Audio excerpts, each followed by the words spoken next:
반갑습니다. 플러스 경매 김수경입니다. 오늘 거제시 다가구 원룸 건물 2편입니다. 앞에 1편에서는 거제시 상황과 그리고 낙찰된 사건, 어떤 물건이 얼마 정도의 낙찰이 됐는지를 살펴봤습니다. 참고하시고요.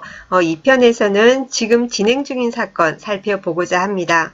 지금 8월 18일 현재 거제시 다가구 원룸 건물 진행 중인 사건은 총 21건입니다. 그 중에서 제가 관심 있는 물건, 아니요, 일반 분, 다른 분들이 다 관심이 많아서 조회수가 상당히 많은 물건 골라봤습니다.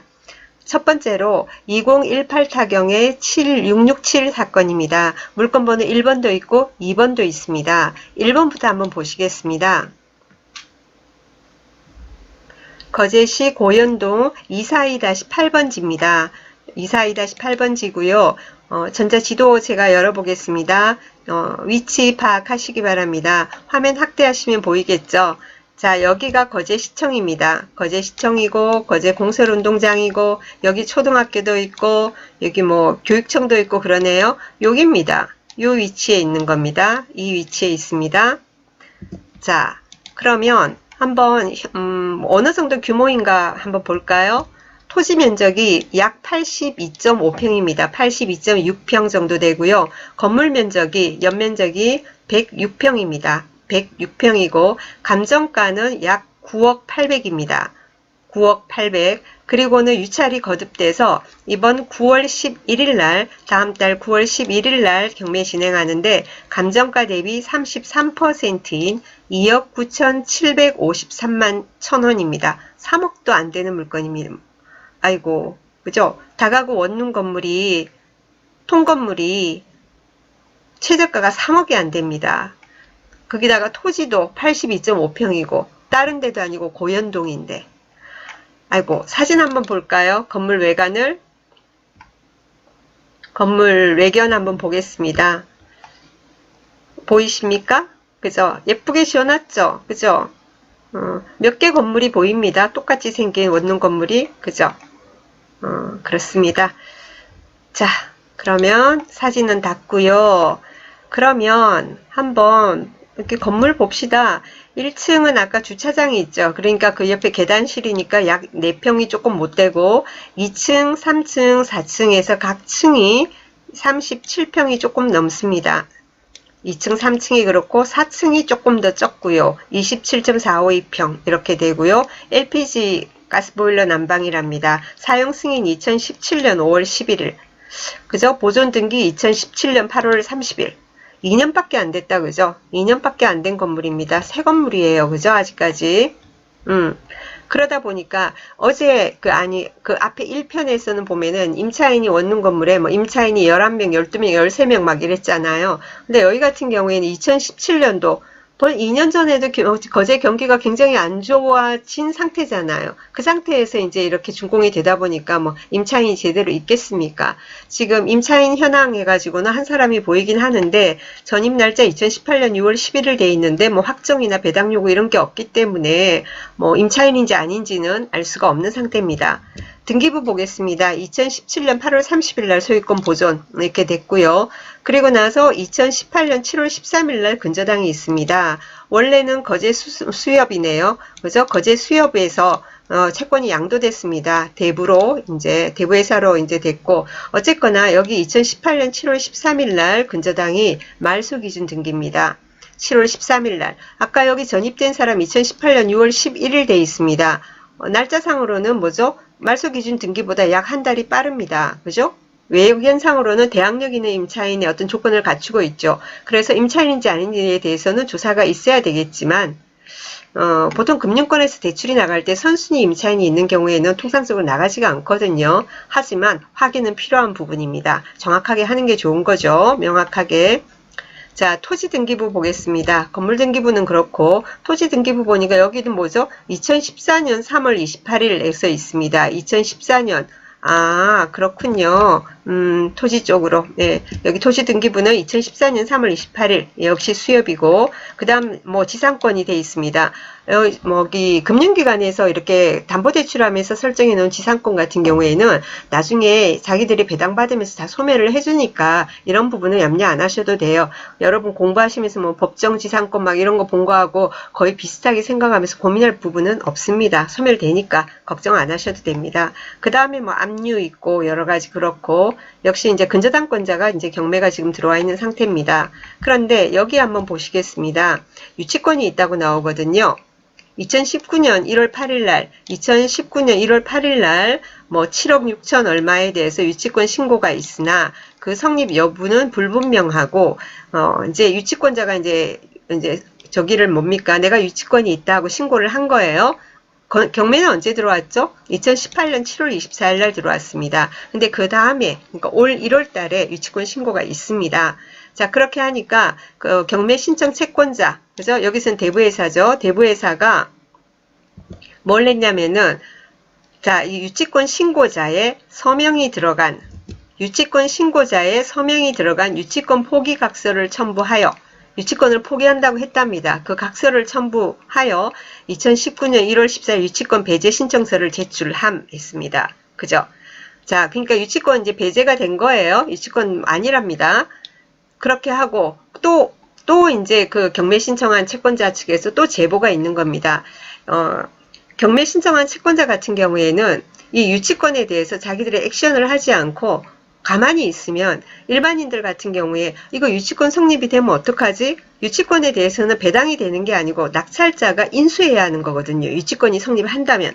그렇기 때문에 아무래도 낙찰가가 좀 낮아지지 않겠습니까? 유치권이 성립하면 당연히 낮아지는 거고 성립 안 한다 하더라도 아무래도 사람들이 경쟁률이 떨어지고 그러면서 이제 통상적인 어떤 낙찰가보다 좀 낮아질 가능성이 있거든요. 그렇기 때문에 경매 신청 채권자들은 이 유치권은 성립하지 않는다, 뭐 허위다, 뭐 해가지고 유치권 배제 신청도 들어오고 또 자기들끼리 소송을 해가지고 이겼다는 승소문 이런 것도 올려놓고 막 그렇게 이제 적극적으로 액션을 합니다.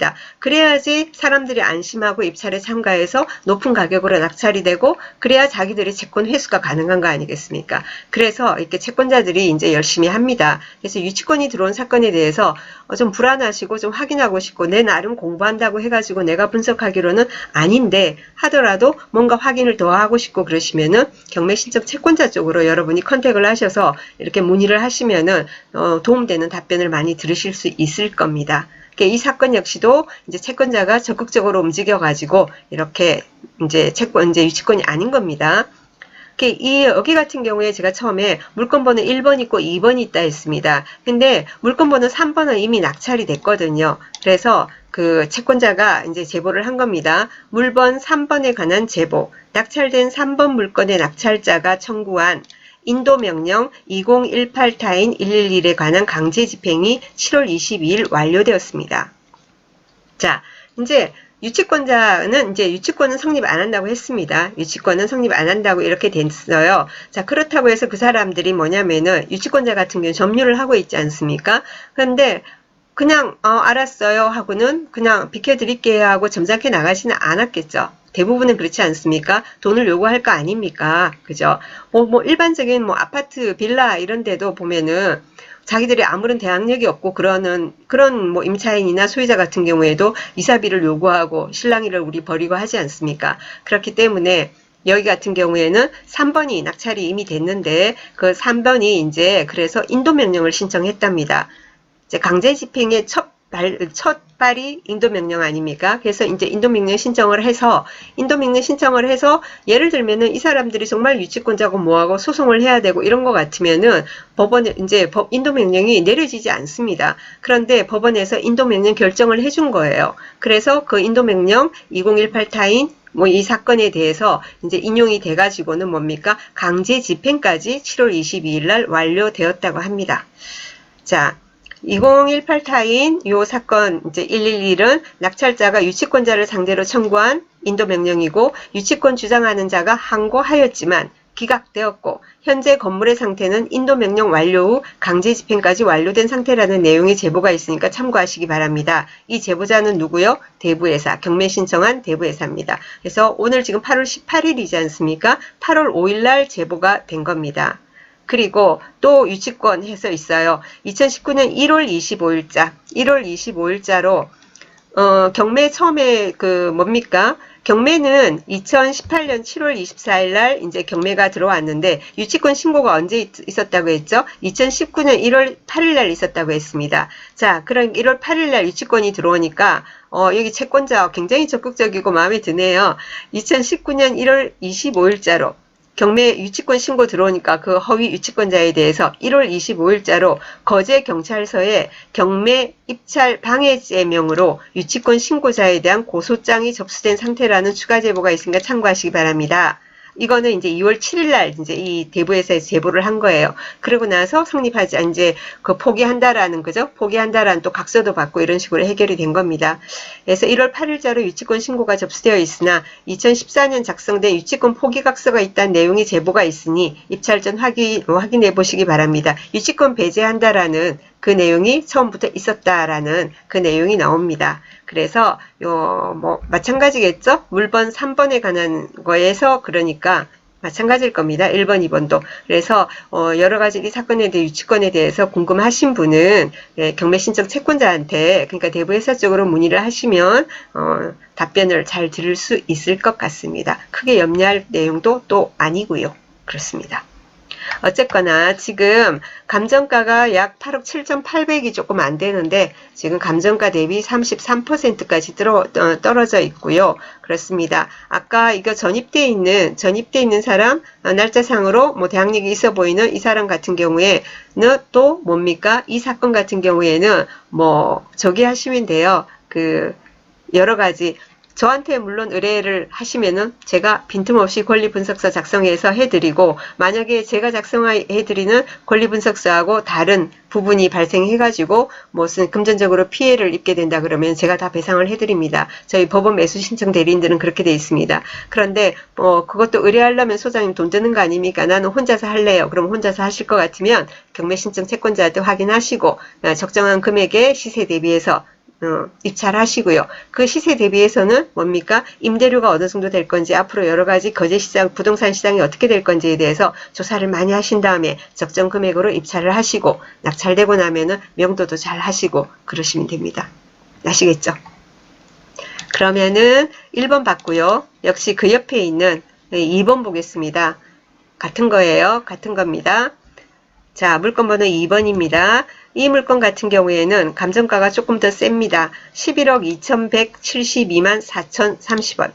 그리고 이번에도 역시 감정가 대비 33%인 3억 6756만 6천원. 이렇게 되어 있습니다. 그리고 평수는 토지 면적은 84.7평, 건물 면적은 128.227평 이렇게 되어 있고요. 자, 그리고 또 한번 내려가 봅시다. 건물 등기부 한번 볼까요? 건물 등기부 보니까 2017년 8월 29일 날 소유권 이전, 소유권 보존. 그리고 그러니까 이것도 당연히 다 같이 지어진 겁니다. 2년밖에 안 된 거죠. 그래서 8월 29일, 2017년 8월 29일 근저당 역시 똑같습니다. 똑같아요. 채권자 똑같습니다. 그렇게 되고 2018년 7월 24일 날 경매 신청 들어왔고 경매 신청 날짜도 다 똑같고요. 그 다음에 토지 등기부 내려가도 아까 내용 물건 번호 1번하고 똑같고 밑에 내려가 있는 주의사항도 역시 마찬가지입니다. 마찬가지고요. 그리고 그러면 전입되어 있는 사람 누구 있어요? 어떤 상황이에요? 볼까요? 본건은 1층 주차장, 2층 201호, 202호, 3층은 301호, 302호, 4층은 401호, 402호 이런 식으로 다가구 주택 형태입니다. 방문시마다 폐문부재로 점유관계 및 임대차 관계 알 수 없었고 건물 관리인에게 문의한 바 현재 공실 상태라고 합니다. 건물 관리인이 있는 모양입니다. 저도 안 가봤습니다. 하지만은 가보면 알 수 있겠죠. 이 건물 관리인은 채권자 측에서 붙인 건지 소유자 측인지 가서 봐야 알겠습니다. 건물 관리인이 있다고 하니까 가서 알아보기가 좋겠네요. 그죠? 전입세대 열람한바 전입자는 없다 했습니다. 그럼 대항력 있는 임차인은 하나도 없다라고 보시면 되고요. 건물 일부는 현재 내부 공사 중임 했습니다. 공사하다가 멈춰놓고 있겠죠. 유치권을 주장하기 위해서 이제 공사를 계속하고 있었겠죠. 그죠? 그런데 뭐 유치권에 대해서는 아까 1번에서 제가 분명히 설명을 드렸습니다. 참고하시기 바랍니다. 자, 그런 상태고, 그러면은 사진 같이 또 봅시다. 바로 그 같이 있는 건물들이거든요. 그런 상태입니다. 아까도 봤던 사건 똑같고 사진 똑같고 이게 공사하고 있는 이 말이에요. 이런 다가구 원룸 건물 이렇게 있으면 제일 위에 위층은 다락을 넣잖아요. 보통 한 1.8m까지는 다락을 보통 할 수 있습니다. 그죠? 그리고는 그게 이제 1.8m가 똑같이 위에 똑같이 일자가 돼서는 안 되고 이렇게 사선 형태로 이렇게 돼야 되거든요. 저도 예전에 이제 양산에 양산 신도시 지금 공설운동장 있고 한데 그 중부동 쪽에 제가 택지를 이제 받아가지고 2개 60층 60평이었나 그 2개를 해가지고는 건물을 올린 적이 있어요. 그래서 이 다락 같은 경우에 이제 제가 가장 높은 부분이 1.8m 이렇게 됩니다. 이 다락 부분 공사하다가 있는 그런 사진인가 봅니다. 그렇습니다. 자, 참고하시고요. 제가 처음에 총 21건이 지금 진행 중이라고 했습니다. 그래서 이 다가구 원룸 같은 경우에는 대출이 잘 안 나오는, 대출이 달리 안 나오는 게 아니고 방별로 뭡니까 소액임차인 최우선 변제 그 금액 때문에 방공제하고 뭐 이런 식으로 하면은 대출이 많이 안 나옵니다. 하지만 여러 가지 또 금융기관 쪽으로 여러분 이제 상담을 해보시면 최대한 어느 정도 한도로 금리는 어느 정도로 이런 대출 조건 한번 맞춰보시고 그리고 진짜로 저렴한 금액에 지금 어쩌면은 잡을 수 있는 이게 이제 낙찰 받아서 명도하고 손 좀 보고 그러면서 금방이야 나아지겠습니까만은 저 같으면은 그러니까 은행 금리 제가 얘기했잖아요. 이자가 얼마 정도 되는지 이자 정도 감당할 수 있는 월세를 일부 다 풀로 넣지 못한다 하더라도 저렴한 금액이 얼마 정도로 들어오면은 내가 이자가 얼마니까 월세가 얼마 정도가 들어오면 최소한 이걸 견뎌지면서 경기가 조금만 좋아진다면은 이 매매가는 이 시세는 올라가는 거거든요. 그래서 관심이 있으신 분은 적극적으로 이렇게 발품을 한번 팔아보시기 바랍니다. 저도 조만간에 한번 가보려고요. 오늘 여기까지 하겠습니다. 감사합니다.